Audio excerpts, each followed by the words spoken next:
The woman in the maroon jumper. Hi. I run a chemical company in Aylesbury. Over the past 30 years, we've grown from nothing to a medium-sized company, employing people here, buying products from all over the world, bringing them into the UK and selling them in the UK and in Europe. Because of the trade barriers that are being put up by Brexit and the duplicated regulations, the massively increased costs and bureaucracy of Brexit, we are having to now bypass the UK for half of our business. I don't want to do this. I want to employ people in the UK. I want to pay UK taxes and I want to support UK services. But because of people like the ERG and their hardline Brexiteer stance, I'm having to do this, and we're not alone. There are thousands of other companies in the UK doing this too.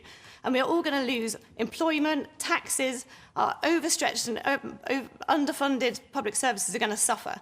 And when that happens, it's not going to be the Rees-Moggs and the Johnsons that are going to suffer from that. It's going to be us, the working people of the UK. And any Brexit deal is going to be worse than what we've already got. The worst case scenario is a no-deal Brexit, which would be catastrophic. And the Brexiteers just don't seem to care, or they don't know actually what they're trying to do, because this is going to be massively damaging long-term for the UK. And I just think, as more and more things come out about the Leave campaign, the promises of the Leave campaign are not going to be met by Brexit, by any Brexit. They were completely unrealistic. And also, we now know that Leave campaign used lies, illegal methods to get the result they got. So I just don't see how any of this can be valid, and it's we that are going to suffer at the end of all of this, while the government and the opposition seem to be just fighting internally. You don't know, you don't care. I mean, when you hear that, and that was certainly an impassioned plea, yes. Does that give you pause?